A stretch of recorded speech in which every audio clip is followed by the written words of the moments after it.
Hello and welcome to your weekly zap of electric car news. Thank you for joining us from wherever you are. This is the Kilowatt Half Hour brought to you by the team at electrifying.com. This week on the podcast, we are talking about catfishing, concepts and congestion charging. Plus, we'll also be dipping into the postbag to find out what you've had to say and answering all of your car buying questions. Welcome to the Kilowatt Half Hour. I'm Ginny. I'm Batch. And I'm Tom. How are we all? Well, we're fine. How are you, Ginny? More to the point.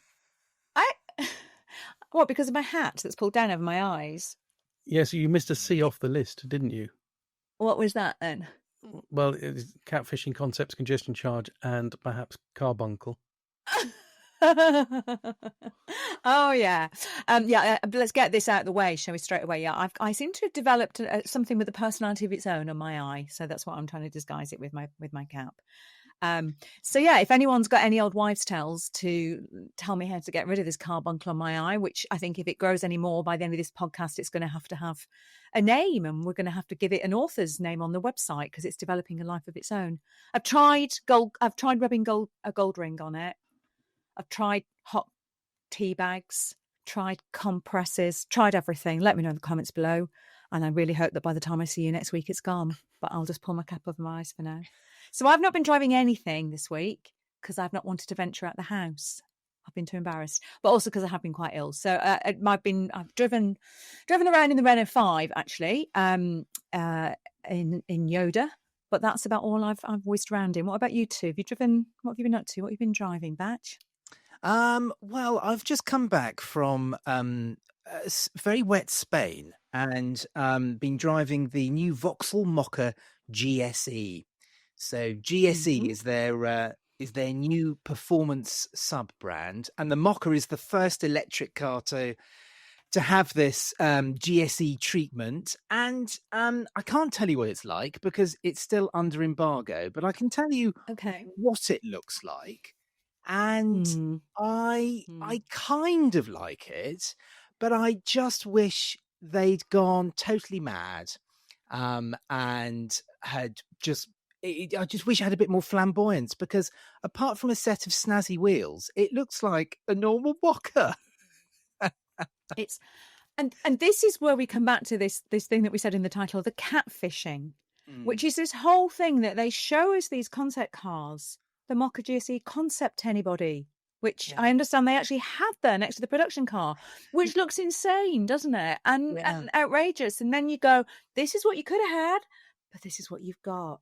I know. Curious, isn't it?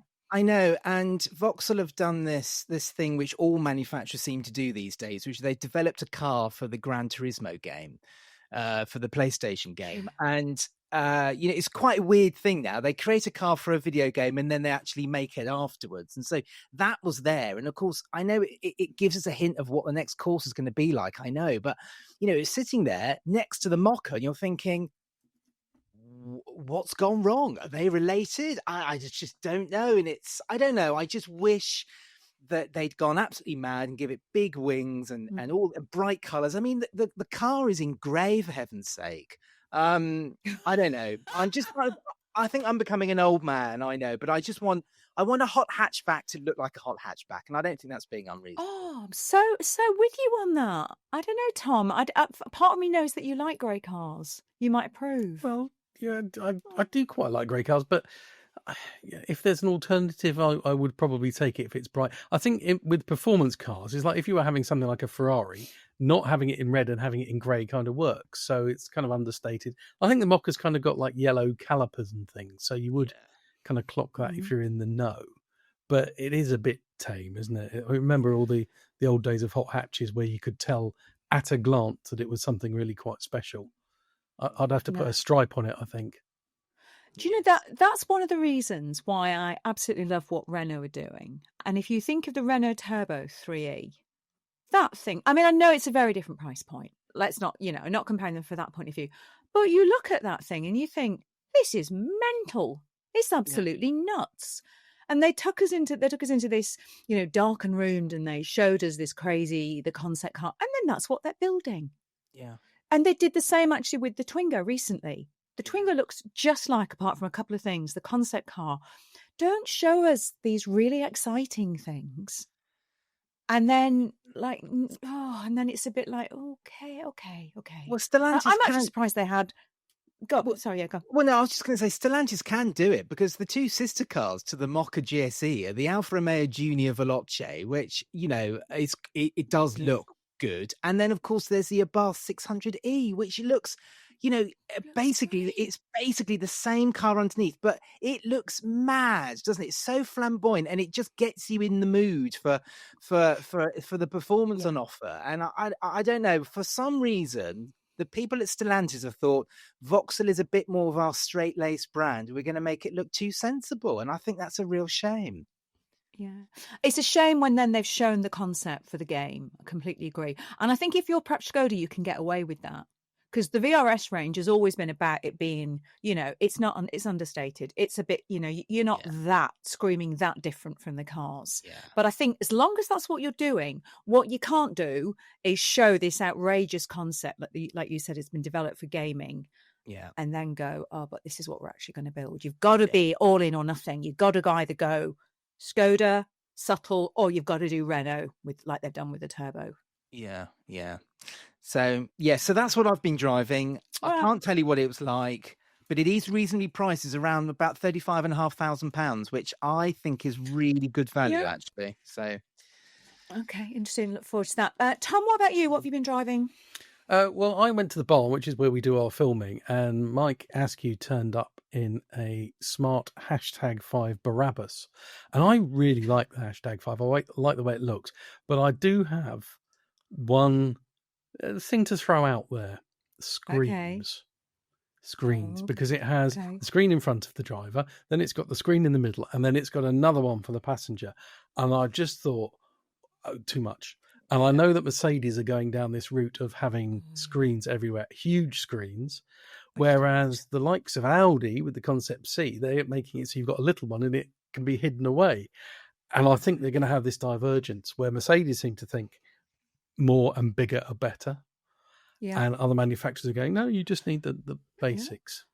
I reckon you're absolutely on something there, because I think there's going to be a bit of a backlash to screens. I was talking to Simon, what's he called? Hyundai design director, their sort of head of design, Simon Loseby, about, do you remember the Concept 3, which we saw back in September?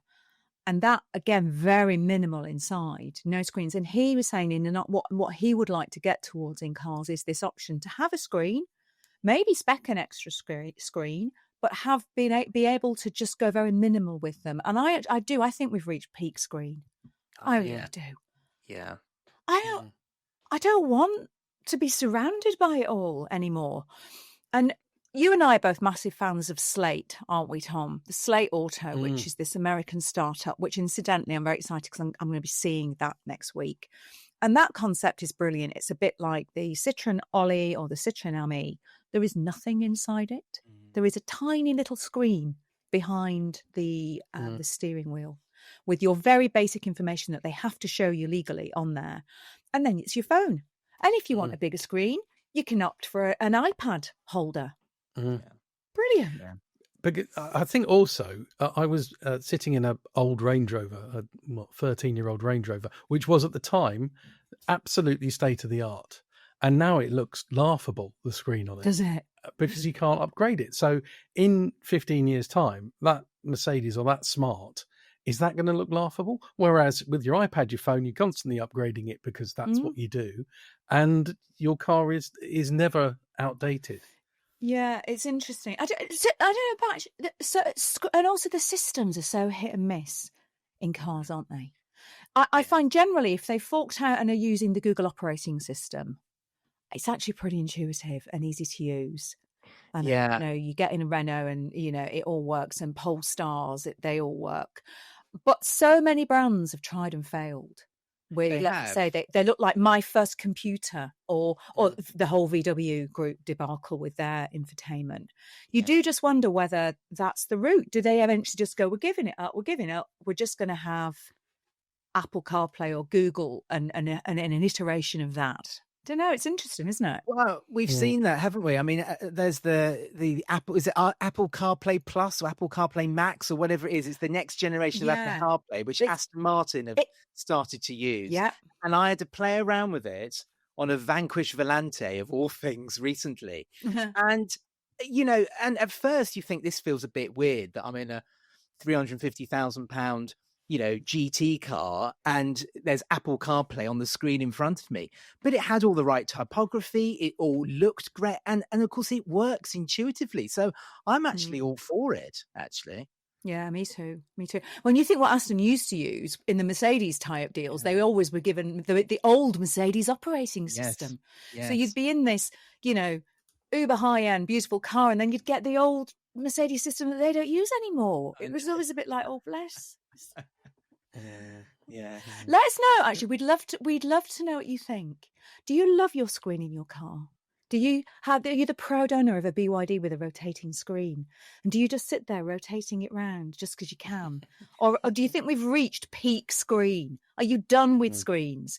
You like the Slate Auto approach, which is spec it with a holder for your iPhone or your Android device or your your iPad, whatever. Let us know what you think. You can email us, podcast@electrifying.com, or you can drop us a comment in the comments below. What should we do? Should we do some news? What's been going on in the world? EV news? What's been happening? We're just going to pay loads of money, aren't we, Tom? EV drivers were being hammered. Yeah, so there's another one. This is a bit London-based, which won't be terribly relevant to Stan on Kangaroo Island, but the congestion charge. Electric car drivers have been exempt from the congestion charge, or actually you get 100% discount, although you have to register every year and pay a tenner, I think. So it's been free. If you want to go to London, you don't get the charge, and now that's going from January. So I think it was inevitable because there's now so many electric cars around that it was going to happen. And you still do get a slight discount, but it's going to be £13.50 rather than £18 for everybody else. Yeah. And if you're an electric van driver, it's only £9, so it's half price.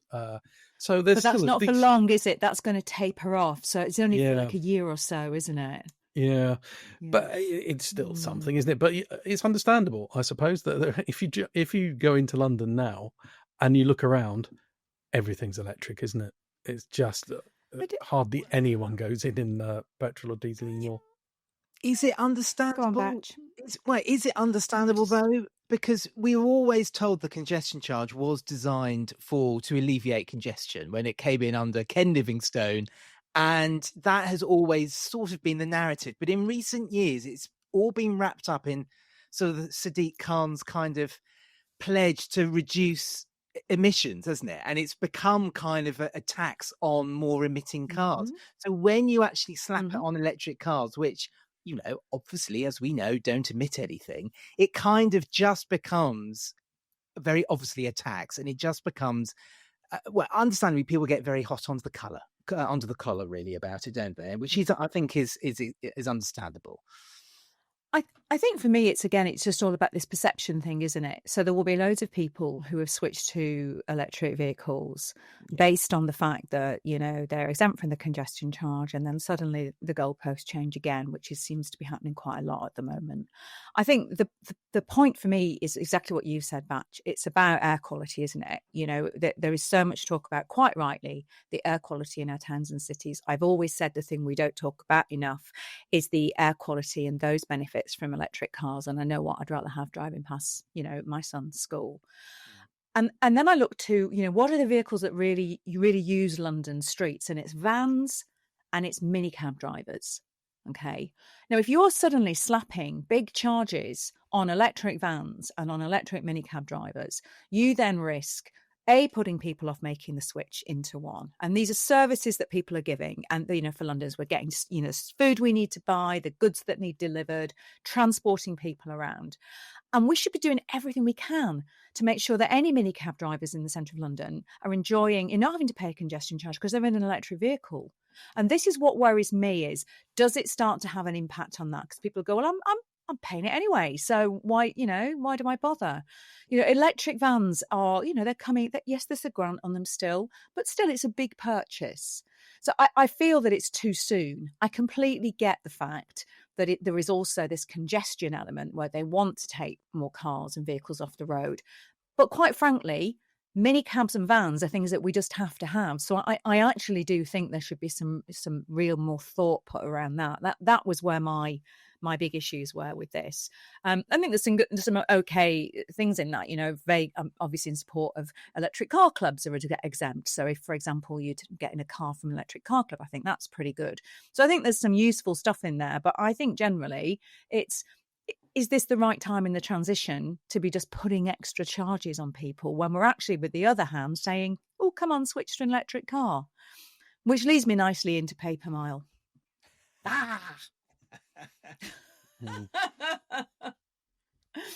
Oh, my goodness me. Like, on the one hand, here's a government grant to buy an electric car. There you go. Let's give you some money. On the other hand, oh, no, we're going to charge you more for using your electric car. Like, what's your messaging there?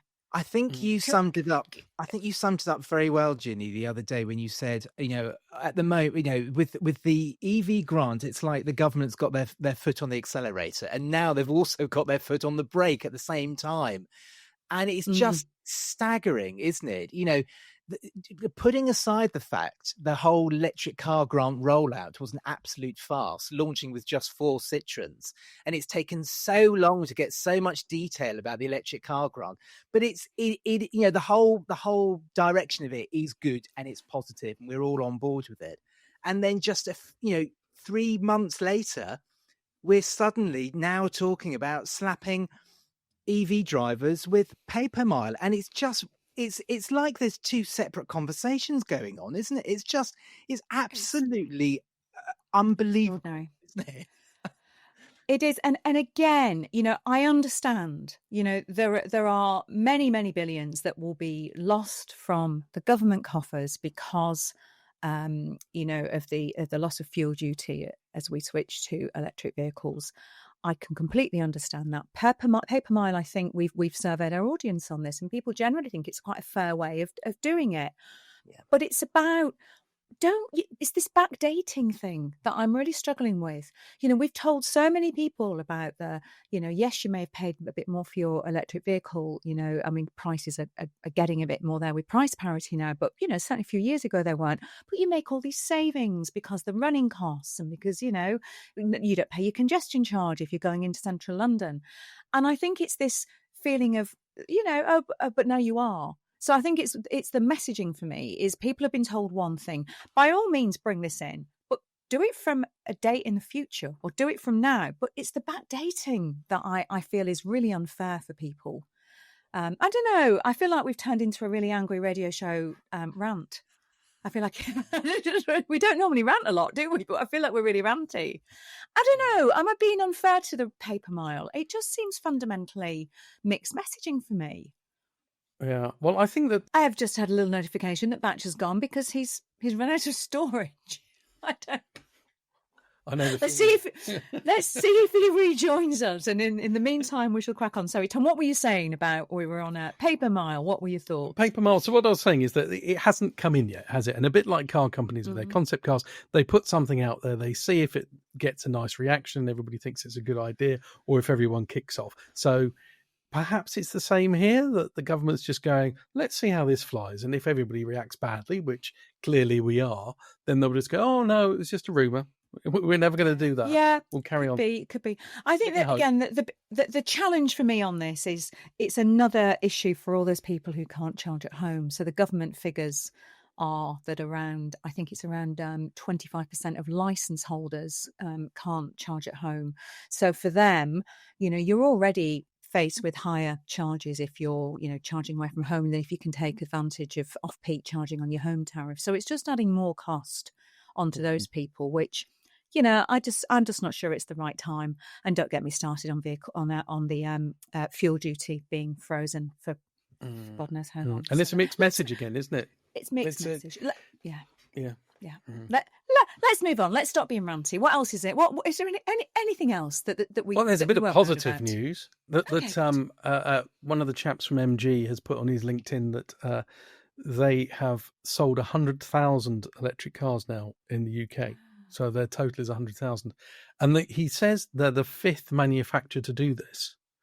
And I've been trying to work out the other ones. Now I've got 3 of them, I think. Kia, but I don't know. No, Kia's not. Is it the Koreans, not? Kia and the Hyundai will get there in 2026, but they're not there yet. BMW. Yes. Renault. No. No. BYD. Nope. I'm really rubbish at this guessing game. Well, there's an obvious one. Not to me, it wasn't. Tesla. I blame the carbon. Sorry. How could I have forgotten Tesla? Tesla and BMW's biggest rival. Audi. Mercedes. Audi. I don't know about Mercedes. I don't know if they're there. Maybe they're the last one, because I don't know. And it's nobody's put a press release out about it other than MG. Well, even they haven't done a press release. They've just mentioned it on their LinkedIn. Ooh. So I don't know who the other one is. I'm going to have to find out for the next episode. Let us know if you have any suspicions, or indeed know who the 4th one is. Yeah, because perhaps we've just forgotten something obvious. If we have, please let us know. What, like me forgetting Tesla, you mean? That sort of thing. Like that. Right. Have you got a bargain for us, Mr. Barnard? I have. There's a forgotten car. I'm in the mood for forgotten cars this week. Okay. Because I've been driving a Citroen EC4, which I'd forgotten about, and it's really good. So this is a forgotten one, which is the Ford Mach-E. Do you remember those? I love that car. Yeah, I love it. I know. Right. And I looked at the spec on it. You know, it's got nearly 400 miles of range and things. And we're all like, all cars have got 400 miles of range. Yeah, the Mach-E's had it for a while. But this one that I found on our used car pages is £26,348, which is a random number. Very random. How did they come to that? I know. Is it like a random number generator or something? But it's good fun to drive as well, those Mach-E's. It's really good fun to drive, and actually brings me back to that thing about BlueCruise. Did you see the news this week? So BlueCruise is Ford is currently the only brand that is licensed in the UK to allow you to drive without your hands on the steering wheel. So there's a mode called BlueCruise that you could engage in on the Mach-E, and on certain roads, stretches of motorway around the UK which are mapped and is licensed to be used on, it can suggest to you when it might be a good time to do it, and it syncs with the adaptive cruise control. You press your button and you can take your hands off the wheel. And it's actually a brilliant system. I mean, I've used it in horrible heavy traffic on a rainy night on a dark M25, and it's great. Anyway, Ford have announced this week that it's going to a lot of their other cars as well, to their electric range, and I think to a couple of their hybrids as well. So that is, but I find it interesting that nobody else has actually added that tech. There was a lot of talk that when the Kia EV9 and EV3 came, that they were going to have that, but it hasn't arrived yet. So at the moment, Ford, interesting, is still the only brand that you can do that with. Have you tried it with Cruise? No, I haven't. No, I see one of the cars it's going on is the Puma, which is one of the cheapest electric cars to buy. So it'd be great.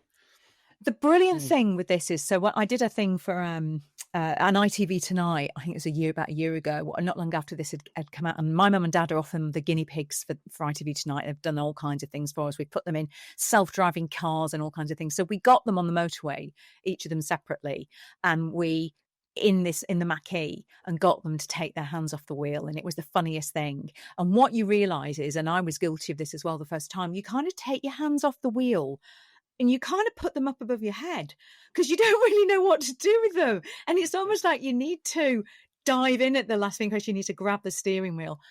Every single person I've been in a car with who the first time they have done that, when they engage it, they slowly peel their hands off and then they go up behind their head or they put them on their head or something. It's very funny.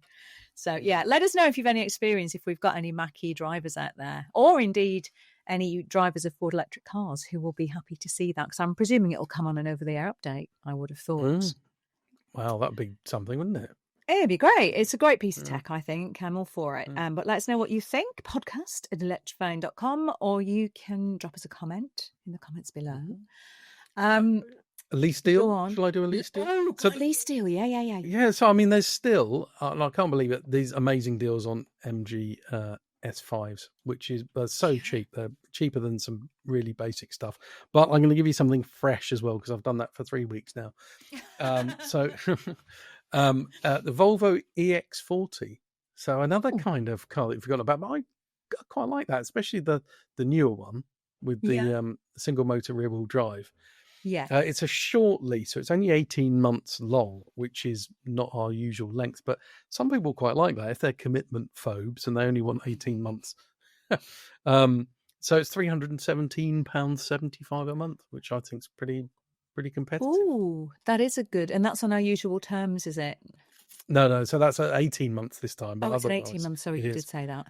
Yeah. Okay. But yeah, I thought that if you just want an 18-month one. And we've got details of that on our deals page, have we, over at electrifying.com. And you can find the used Mach-E over at electrifying.com/used cars. Let's turn now to some of your comments or your questions. And we've had quite a few comments and questions in about the really sad news that we lost Quentin Willson this week, that he passed away. GJ, 1956, is one of many that's commented. Just really sad news. And it's such a shock, wasn't it? He really is. You know, you talk about people being living legends, and he really is. I know I'm sad that we've lost Batch, because I know Batch, he was a huge inspiration for Batch and for him pursuing a career as a car journalist.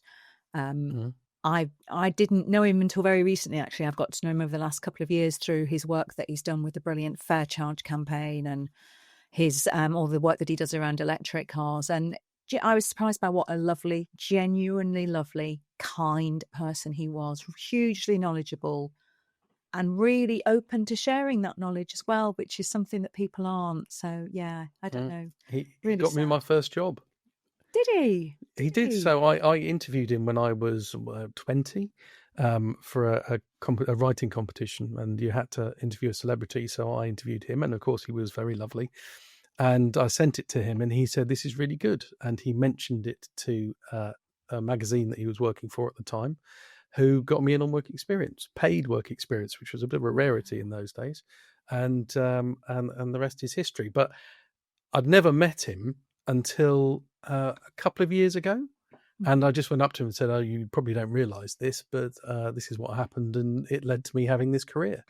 And he did remember. He remembered the interview. So yeah, it was nice to be able to tell him.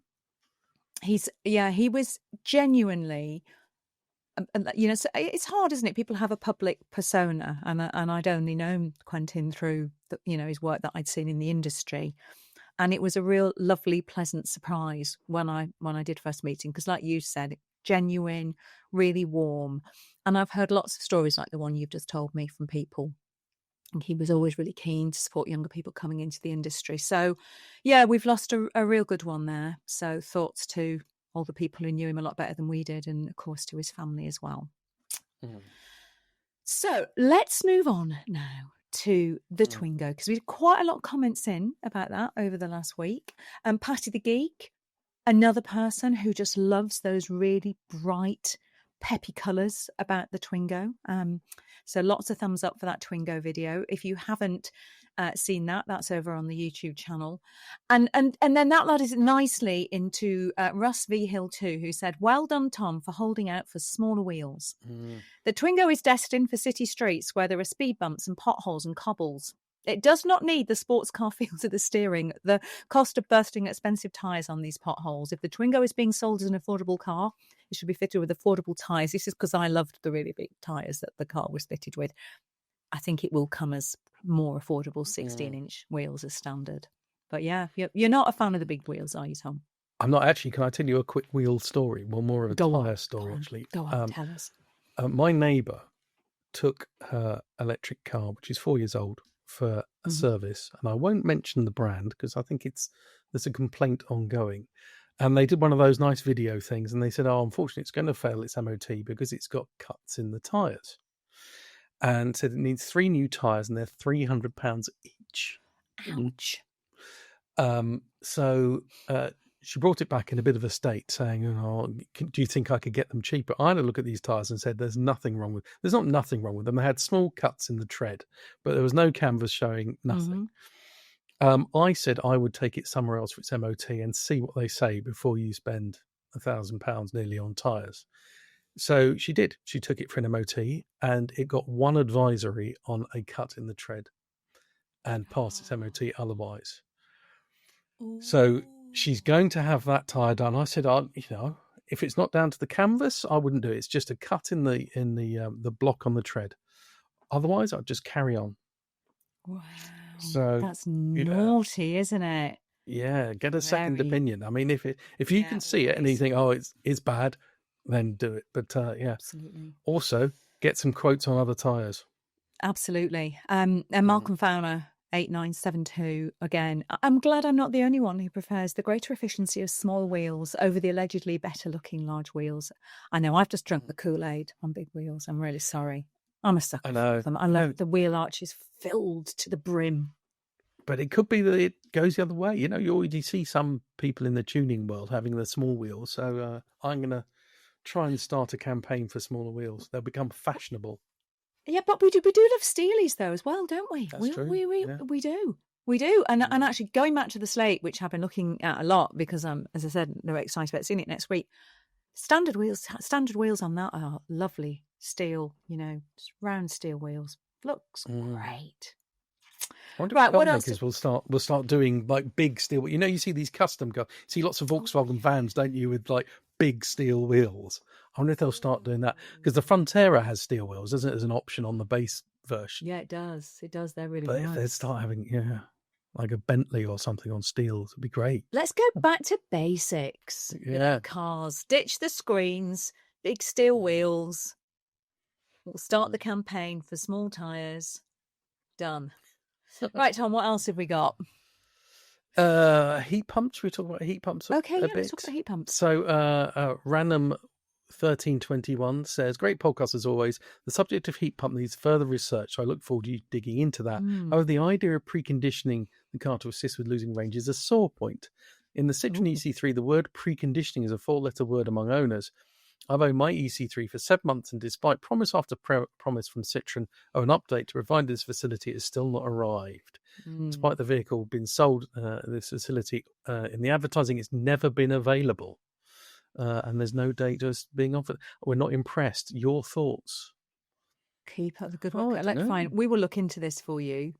Yeah. It's really great to hear that feedback. So we will, over the course of this week, we're going to make some calls to the Citroen press office. We'll find out for you definitively what is happening on that.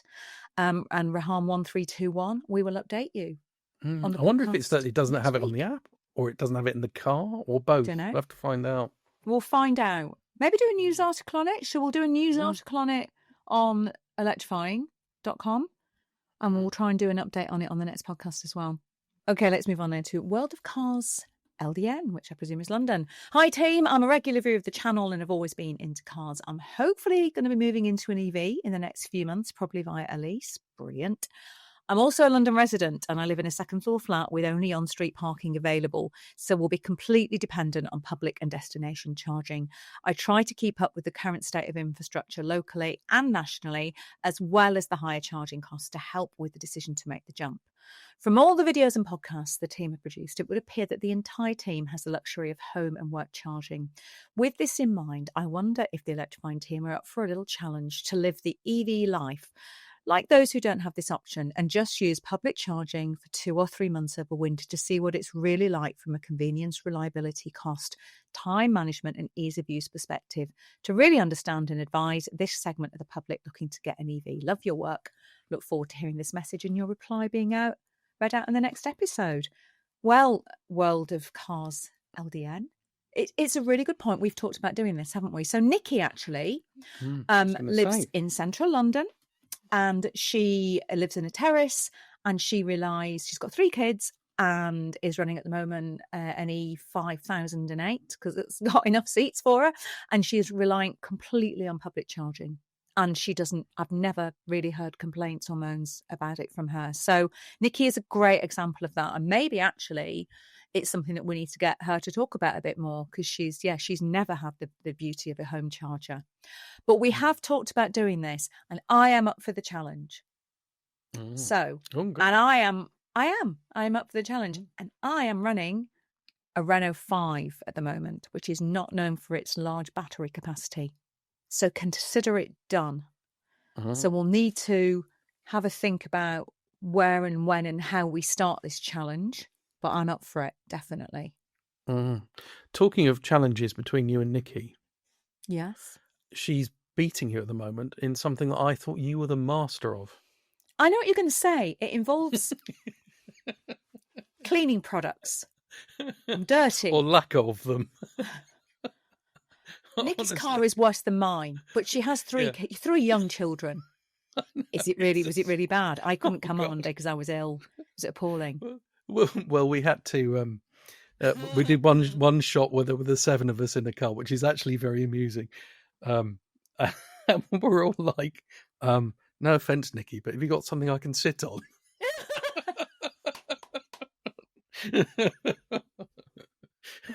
This is for Nikki's long-term review. Oh my God. Peugeot probably don't want that car back. They're probably going to be like, no, so keep it.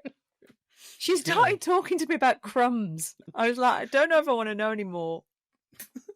It's just, we flipped up the seats to get into the back, and it's like, oh, there's several meals worth here. The question is, though, did she have as many interesting things in the boot as I carry that are destined for the charity shop but never get there?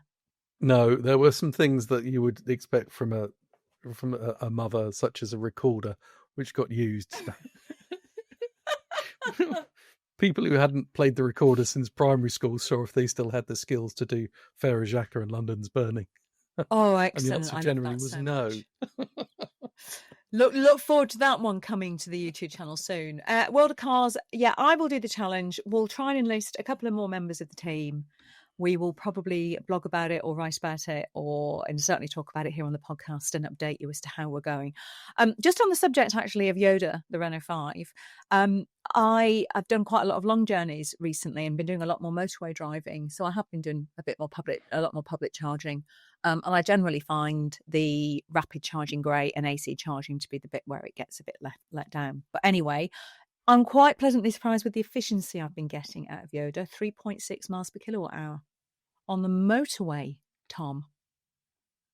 In cooler weather. I know we're not in the depths of winter yet, but we have had some challenges with Renault efficiency in the past. And of course it's a dip down from what I was getting in those balmy summer months, but I'm still quite surprised and quite pleased with that. I will report back. I'm going to do a long-term review on that soon, and I'll report back in January when we're in the depths of winter. I've just handed back my Grandland. Oh, go on. You're going to show off now, aren't you? Go on.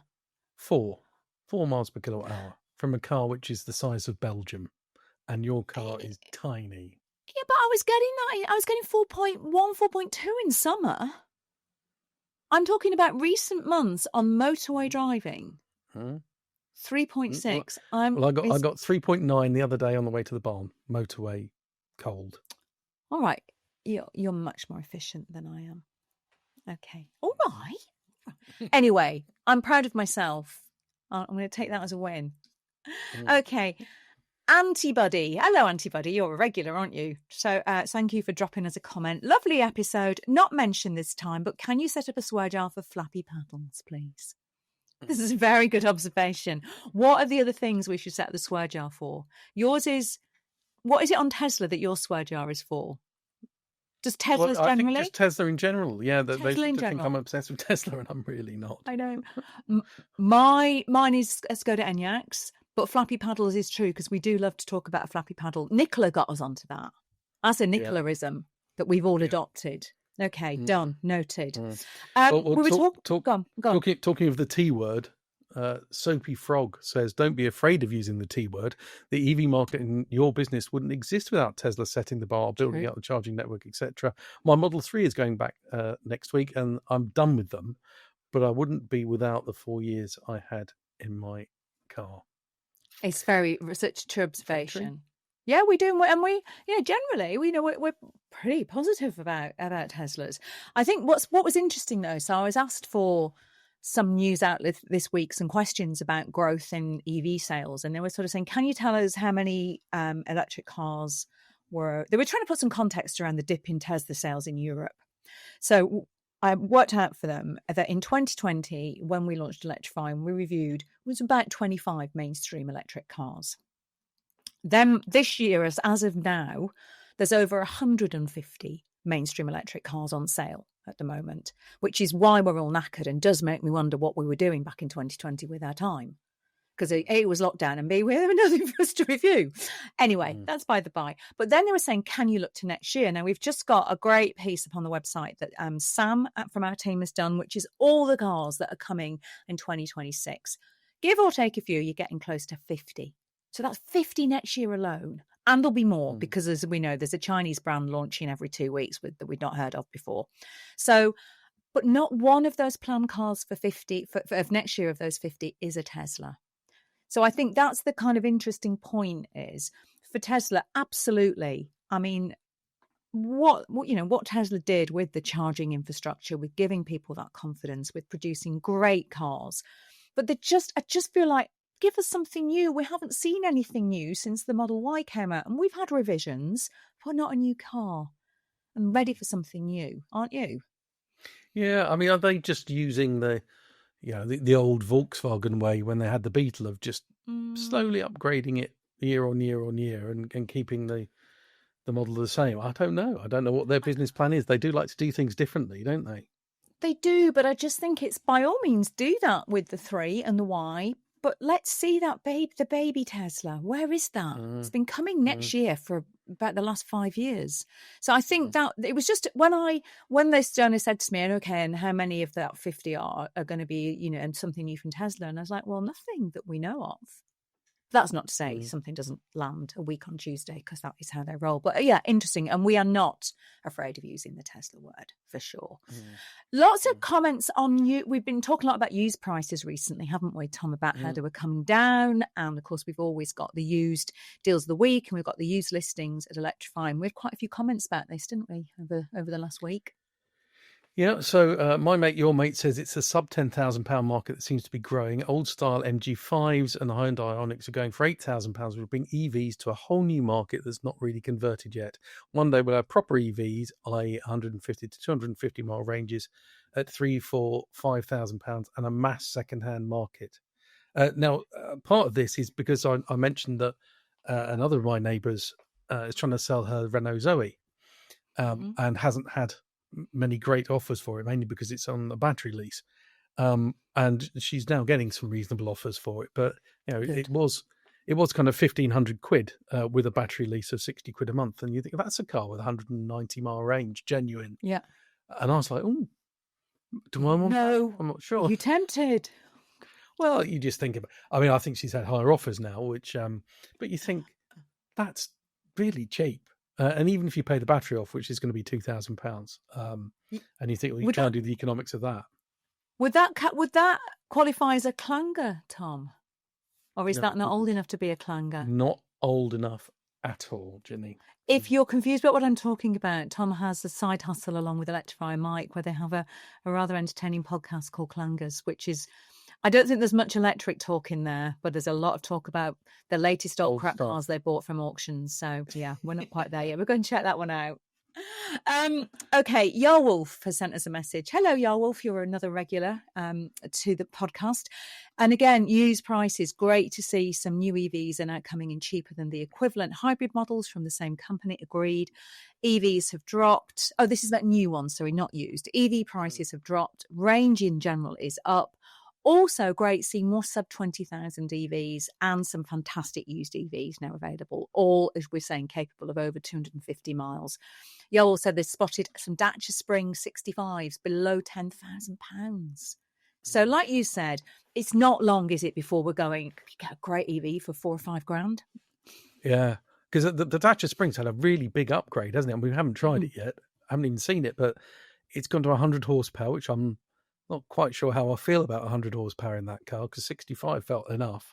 and the smaller boat has gone up as well. So those first Thatcher Springs are going to be cheap fire sale stuff, aren't they? Really cheap. And we're going to end with one from Smart G on the Renault 5 Roland-Garros, which you were talking about next week, which one of your lucky neighbours has taken delivery of. Yeah. Yep. So they said Roland-Garros in matte grey creates a real dilemma between that and an Alpine 290. 150 horsepower is more than enough, and the money saved between the two cars can allow for essential extras like the baguette basket. Talking of baguette baskets, there was one at the barn which I think was meant to be delivered to you, Ginny, but you weren't there to get it. But I had a poke around the baguette basket. I think you'd have to be quite careful on your baguette. Because it's not. Well, it's a bit skinny, yeah. So I think, in France, they've clearly got those size baguettes. But I think you'd have to be fairly careful. If you had one of those chunkier ones from Tesco's, I'm not sure it's going to go in there. I'm sure you don't go to Tesco's. I do actually go to Tesco. I'll be popping to Tesco as soon as we finish recording this podcast because it's just around the corner. But I know that the baguettes there are not like the Parisian French, beautiful thin baguettes. We just can't get decent ones here. That's what I think Renault should be doing. You buy the baguette basket, then they send you a weekly fresh baguette to go into it, delivered from France. That would make me happy. On the subject of which to go for, the A290, the R5 Roland-Garros, I go for the R5 Roland-Garros. I really would. Although I have seen started to see quite a few Alpine A290s on the roads now, and they do look really nice. See, what makes that different to that Mokka GSE? Because it's quite subtle as well, the Alpine, isn't it?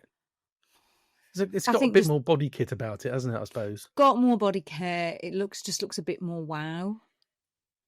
Yeah, interesting. Let us know. Are we being unkind to the Mokka GSE? Let us know. As always, what you think. Please email your car buying questions. If you've just joined the world of electric cars, drop us an email, podcast@electrifying.com. We'll give you a shout out on the podcast. If you've got a car buying dilemma, send us that in and we'll do our very best to answer it. So there were 3 of us that started. There were 2 of us standing. Should we call it quits while, I think we should left before. Yes. I'm going to say goodbye from my carbuncle and I. Any thoughts on how to get rid of it? Let me know in the comments below. See you next time. Bye. Bye.